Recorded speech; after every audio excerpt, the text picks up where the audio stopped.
வணக்கம் நண்பர்களே, இன்றைக்கி எங்கே வந்திருக்கோன்னு பார்த்தீங்கனாலே தெரியும். பாட்டியம்மா பார்த்தீங்கன்னா கிட்டத்தட்ட நிறைய பேர்த்தோட வயிறை மதிய டைமில் நிறைய வச்சுக்கிட்டு இருக்காங்க. கிட்டத்தட்ட இந்த ஏரியாவுக்குள்ளே வேலை செய்கிறவங்க, இந்த லோக்கல் வேலை செய்கிறாங்கல்ல, மேக்ஸிமம் அவங்க எல்லாருமே பாட்டியம்மா கடையில் தான் வந்து சாப்பிட்றாங்க. ஏன்னா சாப்பாடு அந்தளவு குவாலிட்டியாக இருக்குது, அந்தளவு கம்மியான பட்ஜெட்லேயும் இருக்குது. மீன் பீஸெல்லாம் பார்த்தீங்க அப்படின்னா மீன் குழம்புல எப்படி தான் இவ்வளோ பெரிய பீஸ்லாம் வேக வச்சு தராங்கன்னு எனக்கு ஒன்றும் தெரிலங்க. அவ்வளோ சூப்பராக இருக்குது அந்த மீன் பீஸ்லாம். அம்மா வணக்கம்மா.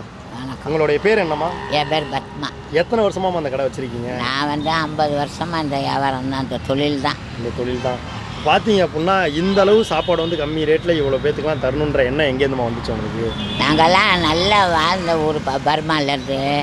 அங்கே ஒருத்தவங்களுக்கு சாப்பாடு தான் முதல்ல கொடுப்பாங்க.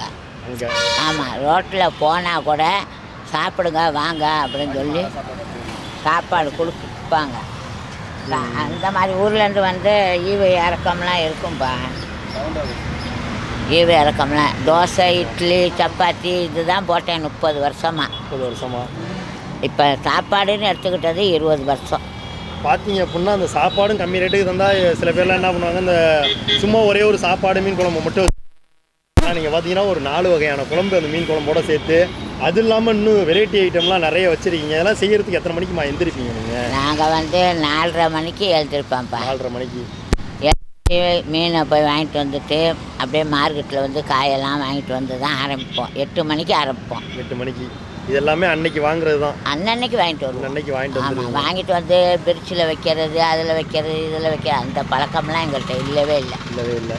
கேஸ்லாம் தெரியாது, கேஸ் எல்லாம் பற்ற வைக்க எனக்கு. ஓ, இது எல்லாமே இந்த அடுப்பில் செய்யறது தானே? விறகு அடுப்பு தான்.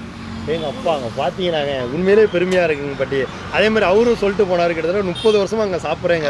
என்கிட்ட சாப்பிட்டவங்க பூரா நோய் நொடி இல்லாமல் இன்னும் நல்லா தான் இருந்தது. ஆமாம், அந்த போலீஸ்காரெலாம் ஒருத்தர் எத்தனை வருஷமாக சாப்பிட்டாரு எனக்கே கணக்கு தெரியாது. உங்களுக்கே கணக்கு தெரியாது? ஆமாம், அவர் ரிட்டையர் போவையில் எனக்கு புடவையெல்லாம் எடுத்து கொடுத்துட்டு பணம் வச்சு கொடுத்துட்டு போனார். ஓ, இதெல்லாம் பண்ணிட்டு போனாங்க. ஆமாம், ஏன்னா இங்கே தங்கி வந்து வேலை பார்க்குறாங்கல்ல, புதுக்கோட்டை, காரைக்குடி, இப்படி அவங்க இங்கேயே தங்கி போலீஸ் வேலை பார்த்தாங்க. 3 சாப்பாடு பார்த்து அவரெலாம் வந்து அவ்வளோ இது பண்ணிவிட்டு ரொம்ப வருத்தப்பட்டு தான் போனார் போவேங்க. ஓ, இங்கேருந்து போகிறமேன்னு சொல்லிட்டு. ஆமாம், இந்த மாதிரி சாப்பாடு இனிமேல் எப்போ பண்ணி. அதே மாதிரி இந்த ஜமால் காலேஜில் இருக்கிற வாத்தியாரும் கிட்டத்தட்ட 20 வருஷமாக சாப்பிட்டாரு. 20 வருஷமா? ஆமாம், அவர் இப்போ வேலை வேணான்னு அவராக எழுதி கொடுத்துட்டு போனதுல தான் அவர் வர்றதில்லை இப்போ. ஓகே ஓகேம்மா. ஆனால் இங்கே இருந்தாங்கன்னா இங்கே வந்து தான் சாப்பிடுவாங்க. ஆமாம், இங்கே தான் சாப்பிடுவாங்க. ஏன்னா அவங்களுக்குலாம் நிறைய காசு இருக்கும், இந்த ரெஸ்டாரண்ட் இந்த மாதிரி இடத்துலாம் சாப்பிட்லாம்ல, எதுக்குமா உங்கள்கிட்ட வந்து சாப்பிட்றாங்க? நல்லா இருக்கும், வீட்டு சாப்பாடு மாதிரி. நாங்கள் எதுவும் கலப்படம் இல்லை, சுத்தமாக செய்வோம், சுத்தபத்தமாக இருக்கும். அதனால் அதை பழச பிரிட்ஜில் வச்சு ஆக்குறது கொள்வது அதெல்லாம் கிடையாது. அன்னைக்கு இல்லையா, மிச்சம் மீதி இருக்கிறதே நாங்கள் 5 குடும்பம் இருக்கோம், நாங்களே சாப்பிட்டுக்குவோம். நீங்களே சாப்பிட்டுக்குவீங்க. ஆனால் இது எல்லாமே செய்கிறது பார்த்தீங்கன்னா அடுப்பு முறையில் தான் செய்வீங்க. இந்த விறகு அடுப்பு தான்ப்பா. எங்கள் அப்பா பெரிய விஷயமா இருக்குமா. கிட்டத்தட்ட உங்கள்கிட்ட அந்த கிட்டத்தட்ட நிறைய பேர் இருக்காங்க, அவங்களாம் வந்து சாப்பாடு இல்லை அப்படின்ற மாதிரி கேட்கும் போதெல்லாம் நீங்கள் என்னம்மா பண்ணுவீங்க? மனசு கஷ்டமாக நான் கொடுப்பீங்க.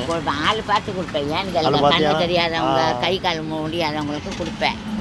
எல்லாம் இருந்துக்கிட்டு கேட்குறவங்களுக்கும் கொடுக்க மாட்டேன். எல்லாம் இருந்துக்கிட்டு கேட்குறவங்க, உழைச்சி சாப்பிட்றவங்களுக்கு. ஆமாம், மட்டும் கண்ணு இந்த ஊனமுற்றவர்களுக்கு. ஆமாம், அவங்களுக்கெல்லாம் செய்யலாம். இதெல்லாம் பார்த்தீங்க அப்படின்னா ரொம்ப பெரிய விஷயமா. உங்களோட வயசு என்னம்மா? என் வயசு 72.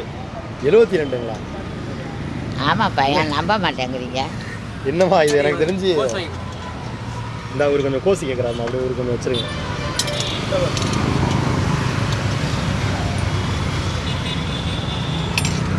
பார்த்தீங்க அப்படின்னா என்னென்னமா நீங்கள் இங்கே நம்ம கடையில் இன்றைக்கி செஞ்சது என்னென்ன இருக்குது மொத்தமாக? இன்றைக்கி வந்து மீன் குழம்பு, சிக்கன் குழம்பு, கருவாட்டு குழம்பு, கொத்தரங்காய் புளி குழம்பு, வத்த குழம்பு, ரசம், சாம்பார், சிக்கன் குழம்பு, முட்டை குருமா. பொரியல்லாம் என்னென்னமா? முட்டைகோசு அவரைக்காய். இந்த மீன்லாமா? மீன் வந்து கிழங்கா மீன், ஜிலேபி மீன் குழம்புக்கு வாங்கிட்டு வந்தேன். ஜிலேபி மீன் குழம்புக்கு பார்த்தீங்க அப்படின்னா இப்போ பார்த்தேம்மா, அது ஒரு சின்ன பீஸ் இருந்தாலே உடஞ்சி போயிடும். இவ்வளோ பெரிய மீனை வந்து அது எப்படிமா உடையாமல் சமைக்கிறீங்க நீங்கள்? அது புது மீனாக தான் உடையாதுப்பா. இந்த பழைய மீனுகளாக தான் உடஞ்சி கஞ்சி மாதிரி ஆயிரும் குழம்புல. நாங்கள் அது மாதிரிலாம் வாங்க மாட்டோம். வாங்குற இடத்துலையும் கரெக்டாக உங்களுக்கு புது மீன் தெரிஞ்சு தான் வாங்குவீங்க. வாங்குறது நல்லது. நாங்கள் ஏன்னா அங்கே பர்மாவில் உயிர் மீனாக தின்னவங்களாச்சு, எங்களுக்கு மீனை பற்றி தெரியாத. அதெல்லாம் மீனை இப்போ கரெக்டாக கண்டுபிடிச்சிருங்க. கரெக்டாக கண்டுபிடிச்சிருவீங்க. இப்போ நீங்கள் இதுக்கு சமையல் சாமானுக்குலாம் அந்த ஜாமான்லாம் எங்கேம்மா போய் வாங்குவீங்க? நான் டவுன்லேயே வாங்கிட்டு வந்துடுவேன். டவுன்லேயே வாங்கிட்டு வந்துடுவீங்க? அன்னன்னைக்கு வாங்கிட்டு வந்துடுவேன். அன்னன்னைக்கு வாங்கி அதை சேமிச்சுலாம் வைக்கிறது இல்லை. உங்களுக்கு இதெல்லாம் கஷ்டமாலாம் தெரியலையா? எப்படியும் இந்த வருமானம் இதில் ஒரு சந்தோஷம்ப்பா, இதில் ஒரு சந்தோஷம். ஏன்னா எவ்வளோ பேர் பசி ஆற்றுறோம். யாருக்காச்சும் சாப்பாடு இல்லைன்னா என்ன பாட்டி உங்களை நம்பி அங்கேருந்து வந்தேங்கல்ல, நம்மளுக்கு மனசு கஷ்டமாக இருக்கும். உங்களுக்கு மனசு கஷ்டமாக இருக்கும். பார்த்தீங்கன்னா எல்லா சாப்பாடும் கம்மியாகிடுச்சு, ஒரே ஒரு சாப்பாடு மட்டும்தான் இருக்குது. உங்களுக்கும் பசிக்குது. ஒரு இடத்துல ஒருத்தர் சாப்பாடு இல்லாமல் வந்து கேட்குறாரு, அவருக்கு நீங்கள் சாப்பிடுவீங்களா? அவங்களுக்கு கொடுத்துருவேன். ஏன் உங்களுக்கு பசிக்குதுல, நீங்கள் சாப்பிட்டு வீட்டில் போய் சாப்பிட்டுவேன்ல. அது சரி. உண்மையிலே பெரிய விஷயமா இருக்குமா? எனக்கு வந்து என்ன ஒன்று போடுறீங்க அப்படின்னா, எனக்கு கொஞ்சமாக சாப்பாடு, அந்த மீன் பெரிய பீஸ் வச்சிங்கல்ல, அந்த பெரிய பீஸ் வச்சு கொஞ்சமாக கருவாட்டு குழம்பு, அந்த பொரியல் எனக்கு கொஞ்சம் வச்சு கொடுத்துறீங்களா? ஓகேம்மா, ரொம்ப நன்றிம்மா. ஒரு தடவை உங்களை பார்த்து. ஆமாம்மா. அண்ணே, உங்களோட பேர் என்னண்ணே? டி. சுப்பிரமணியன். டி. சுப்பிரமணியன். அப்போ பார்த்தீங்க அப்படின்னா பாட்டி எந்த அளவு சாப்பாடு கொடுக்கும்? சாப்பாடு திருப்தியாக வீட்டில் சாப்பிட்ற மாதிரி இருக்குது. ஏன்னா ஹோட்டல் அது பண்ணால் செலவு பிடிச்சி எல்லாம் இங்கே வீட்டுக்கு சாப்பிட்ற மாதிரி இருக்குது. இங்கிட்ட ஒன்றும் பிரச்சனை இல்லை. 40 ரூபா 35 ரூபா போடுறாங்க. 35 ரூபா போடும்போது நம்மளாம் ஏழை இவங்க தானே வயிறாக சாப்பிட்றது. எவ்வளோ வேணால் வாங்கிக்கலாம் மீன். ஆனால் வந்து நான் சாம்பார் ரசம் போனது ஆகும். நல்லா பர்ஃபெக்ட், நல்ல இது ஒரு. ஓகேம்மா. இப்போ இந்த கடை இல்லைன்னா நீங்களாம் ரொம்ப ரொம்ப கஷ்டம் இல்லை. இந்த இருக்கப்பட்டவங்க பெரிய கடைக்கு போவாங்க, ஹோட்டலுக்கு போவாங்க. எங்களை மாதிரி கஷ்டப்பட ஆளுக்கு இந்த பாட்டியம்மா ஹோட்டல் நல்லா இருக்கு. பாட்டியம்மா ஹோட்டல் நல்லா இருக்கு. நீங்கள் எவ்வளோ நாளாக சாப்பிட்றீங்க இந்த கடை? நான் 8 வருஷமாக சாப்பிட்றேன். 8 வருஷமா? நான் 8 வருஷம் கொஞ்சம் வேலைக்கு வந்து அதனால வந்தால் எங்கே இருந்தாலும் லாங்கில் போயிட்டா இங்கே வர முடியாது. இங்கே லோக்கல் இருந்தால் இங்கே தான் வந்து சாப்பிடுவேன். இங்கே தான் வருவேன். ஓகேங்க. உங்களுக்கு இங்கே பிடிச்சது எதுனா? இது வந்து சாம்பார் ரசம் எல்லாமே என்ன அசைவம் இருக்குது, சைவம் இருக்குது. நான் வந்து சைவம் தான் சாப்பிட்டு போகிறேன். நான் ரசம் சாப்பிட்டு போகிறேன். ஏன்னா வெயிலில் எல்லாம் நான் சிக்கன் மட்டன் சேராது. Okay okay. அதனால நாங்கள் எல்லாமே இருக்குது. எல்லாமே இருக்குது. திருப்தியாக எவ்வளோ நாள் சாப்பிட்றோம். ஆனால் 40 ரூபா சாப்பிட்றேன். மேல் ஒன்று வாங்கினா 10-20 நம்ம வாங்கிக்கலாம். 40 ரூபாய்க்கே போதுமான நல்லா இருக்குது. ஒரு 50 ரூபா இருந்தால் திருப்தியாக சாப்பிட்டு போயிடலாம். போதும். இதே 40 போகிறது இதே நல்லா தான் இருக்குது. நல்லா தான் இருக்குது. ஓகேண்ணா. ரொம்ப நன்றி. பேர் என்னண்ணே? என் பேர் சதாசிவம். சதாசிவம். இதுவரை பார்த்தீங்கன்னா ஆத்தா கடையில் எவ்வளோ நாளாக சாப்பிட்டுட்டு இருக்கீங்க? ஒரு 1 இயர் 2 இயர்ஸாக சாப்பிட்டுட்டு இருக்கேன். 2 இயர்ஸாக சாப்பிட்டு கண்டினியூவாகவே எப்படி? கண்டினியூவாக இங்கே வந்த இந்த ஏரியாவுக்கு வந்தேன்னா இங்கே சாப்பிடாம போக மாட்டேன். என்னைக்காவது பாட்டி கடை இல்லாமல் இருந்தது? அதெல்லாம் எதுவுமே எல்லா நாளும் இருந்திருக்கு. எதுவுமே இல்லைனாலும் எல்லாமே இருந்திருக்கு. கேட்குறோம் அவங்களுக்கு பார்த்தீங்கன்னா, அவங்களுக்கு வந்து பேசுகிறது பார்த்தீங்கன்னா ஒரு அனுபவம் எப்படியோ நம்ம வீட்டு புள்ள மாதிரி தான் நினச்சி அவங்க எல்லாம் சப்ளை பண்ணுறாங்க. என்ன வேணும் என்ன வேணும்னு கேட்டு அவங்க எல்லாம் இது பண்ணுறாங்க. நல்லா பிடிச்சிருக்கு. சர்வீஸ் ஓரியன்டாக எல்லாம் பிடிச்சிருக்கு. பட் டேஸ்ட் வைஸ் எல்லாமே ஒரு ஓகே. டேஸ்ட் வைஸ் பிடிச்சிருக்கு. உங்களுக்கு பிடிச்சது எதுனே? எனக்கு மீன் குழம்பு தான் பிடிச்சி. மீன் குழம்பு தான். மீன் குழம்பு டேஸ்ட்டாக இருக்கும். எப்படி நீங்கள் உங்கள் பாட்டி கையெல்லாம் சாப்பிட்ருக்கீங்களா? அந்த காலத்தில் பாட்டி சைடு சாப்பிட்டது ஞாபகம் இப்போ தோணுது. இப்போ இந்த 1 வருஷமாக உங்களுக்கு தோணுது? 1 வருஷமாக தோணுது. அப்போ பாட்டியை மிஸ் பண்ணுவீங்களே? பாட்டியை மிஸ் பண்ணுவேன். இப்போ அந்த சாப்பாடு மறுபடியும் இப்போ சாப்பிட்றோம்னு சொல்லி சந்தோஷமாக இருக்குது. சாப்பிடும்போது சந்தோஷமாக இருக்குது. நீங்கள் என்ன ஊர்னே? நான் வந்து பாலக்கரை. பாலக்கரை. நம்ம திருச்சி தான். திருச்சி தான் பாலக்கரை. ஓகேண்ணா. இப்போ நம்ம பாலக்கரையில் கிட்டத்தட்ட திருச்சிங்கும் போது நிறைய கடைகள் இருக்கும். இருக்குது. எண்ணிக்கை இல்லாத கடைகள் இருக்குது. கண்டிப்பாக. ரோட்டு கடைகளும் நிறைய இருக்குது. அப்பத்தா கடையில் குறிப்பிட்டு வந்து சாப்பிட்றதுக்கு காரணம் என்ன? டேஸ்ட்டு தான். டேஸ்ட்டு அந்த சர்வீஸ் ஓரியன்டு அது மாதிரி நல்லா கவனிக்கிறாங்க. நல்லா வந்து சொந்த பேரன் மாதிரியே வச்சு நல்லா கவனிக்கிறாங்க. அது நல்லா பாசம் ஒன்றே உங்களுக்கு இருக்குது. கண்டிப்பாக. ஓகேண்ணா. ரொம்ப நன்றிண்ணா. சூப்பராக சொன்னீங்க. ஓகே. வணக்கம் மக்களே. நம்ம என்ன வாங்கியிருக்கோம்னு பார்த்தீங்கன்னா மீன் குழம்பு, பெரிய மீன் பீஸு, சாப்பாடு மட்டும்தாங்க. இதெல்லாம் அதுக்கு வந்த சைடிஷ்ஷு பார்த்தீங்கன்னா முட்டைக்கோஸ் வச்சுருக்காங்க. அது இல்லாமல் புடலங்காங்க. இதில் பார்த்தீங்க அப்படின்னா இது எல்லாமே வந்து என்ன ஸ்பெஷல் அப்படின்னா அவங்க அடுப்புலேயே செய்கிறாங்க. பெரிய விஷயம் அது. அந்த மீன் குழம்புல அந்த முருங்கைக்காயை பார்த்தீங்கன்னா இன்னும் சூப்பராக இருக்கும். நம்ம சாப்பிட்டு பார்த்துடலாம். ஓகேங்களா? முருங்கைக்காய் காட்டுங்க பாருங்களேன் இந்த முருங்கைக்காயை. அந்த மேலே இந்த அடுப்பு சமையல் அழகாக தெரியுதுங்க. ஸ்டவ்வே ஆன் பண்ண தெரியாதுங்கிறாங்க பாட்டி. இதில் இப்போ பார்த்தீங்க அப்படின்னா இந்த மீன் தாங்க. இவ்வளோ பெரிய மீன், ஒரு 6-7 மீன் போட்டு சமைச்சா எனக்கு தெரிஞ்சு இந்த குழம்பு ஏன் டேஸ்ட் இல்லாமல் இருக்கும். இன்னொன்று அடுப்பில் செஞ்சு சாப்பிட்றதுலாம் எனக்கு தெரிஞ்ச வரைக்கும் பாருங்களேன் கைஸ், எனக்கு தெரிஞ்சு வேற லெவலுங்க. ஐயோ வேற மாதிரி இருக்குது. இந்த கடைக்கு வந்தவங்களே ஏன் வராங்க அப்படின்னா முக்கியமான காரணம் வந்து இதெல்லாம் அடுப்பில் செய்கிறாங்கங்க. ஒன்று பாட்டி சமையல், அதுவும் கம்மி காசில் கிடைக்குதுங்கும்போது யாருங்க இந்த கடையை விட்டு வேறு கடைக்கு போவா? நம்ம வந்து ஃபஸ்ட்டு வந்து எதை சாப்பிட்றதுனே தெரியலை. இருந்தாலும் கொஞ்சோண்டு சாதம் சாப்பிட்டு பார்ப்போம் எப்படி இருக்குன்னு. ஓகேங்களா? எச்சு ஊறுதுன்னு சொல்கிறாங்கல்ல, அது உண்மையிலே ரொம்ப நாளைக்கு அப்புறம் எனக்கு இன்றைக்கி தாங்க நடந்திருக்கு. ஆனால் எங்கள் பாட்டி இறந்து போய் கிட்டத்தட்ட ஒரு 5-6 வருஷம் இருக்கும்.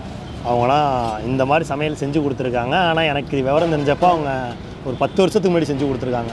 அதோட அந்த கூரை வீட்டு சமையல்லாம் முடிஞ்சிருச்சு. கேஸ் என்னைக்கு உள்ளே வந்துச்சோ அன்றைக்கே சுவையான சாப்பாடு முடிஞ்சிருச்சு. ஆனால் ரொம்ப நாளைக்கு அப்புறம் சாப்பிட போகும்போங்கிறது சந்தோஷமாக இருக்குது. வாயெலாம் அப்படியே உலருது டேஸ்ட்டில். எங்களாம் அப்படியே சாப்பிட்டு பார்த்துருவாங்க பாருங்களேன்.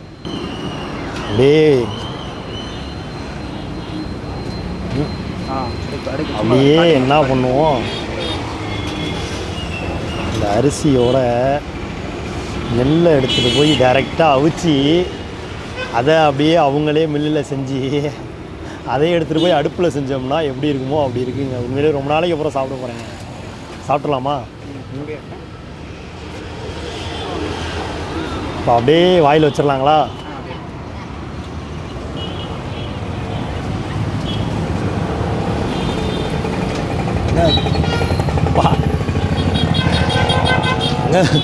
இந்த மீன் குழம்பு புளிப்பு ஒரு மாதிரி விருட்டுன்னு ஏறுதுங்க.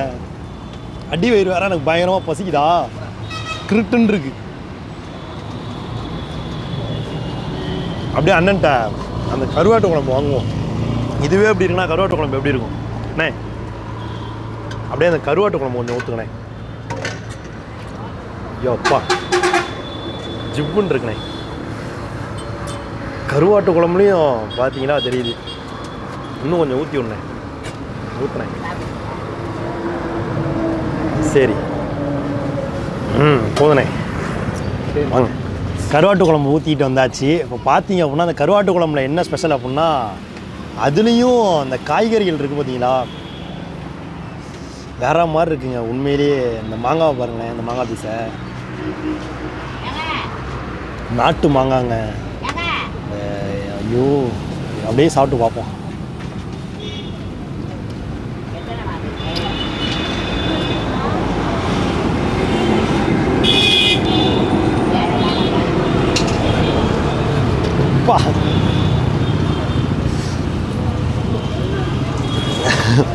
வேற மாதிரி இருக்குங்க. வாயில் பேச்சு வரலைங்க உண்மையிலேயே. என்ன பண்ணிடும், அடுத்து கருவாட்டு குழம்பு சாப்பிட்டு பார்த்துடலாம். ஜிவ்வுன்னு இருக்கு. பார்த்தீங்க அப்படின்னா அந்த கருவாட்டு குழம்பு வந்து இந்த கொத்தரங்காய் அப்புறம் இந்த வெண்டைக்காய் எப்படி இருக்கு, வேற லெவலில் இருக்கா பாருங்க. சாப்பாடு அப்புறம் அந்த கொத்தரங்காய் அப்புறம் வெண்டைக்காய் மூணையும் அப்படி போட்டு திரும்பி அப்படி ஒரு பிசைஞ்சு அப்படியே எடுத்து வாயில் வச்சிடலாமா? வச்சிடலாமா? இல்லை வச்சிட்டேன்.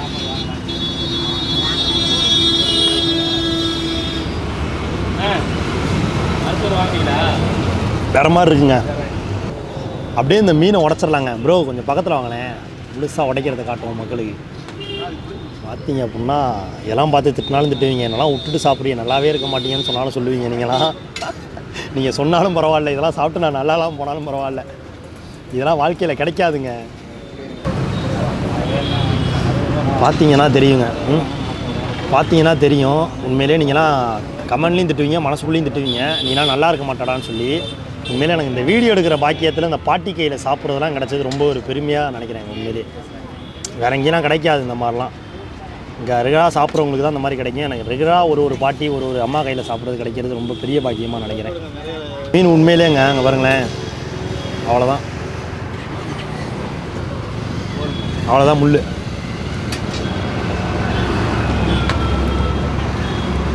ஓகேங்களா?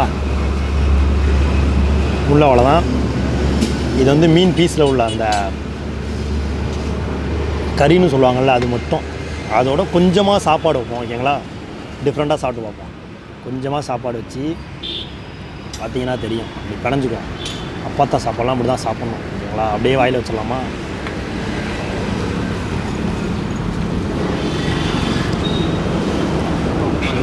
வேறு மாதிரி இருக்குங்க.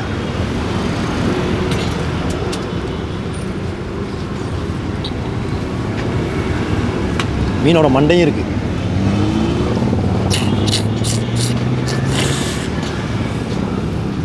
பா,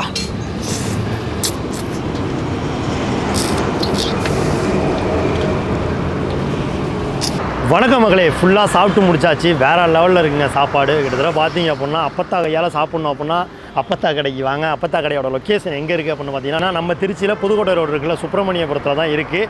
டிவிஎஸ் ரோட்லேருந்து கொஞ்சம் உள்ளே வந்தோம்னா சுப்பிரமணியபுரம் தான். ரோட்டில் வந்தீங்கனாலே தெரியும் அப்பத்தா கடை மட்டும்தான் இருக்குது.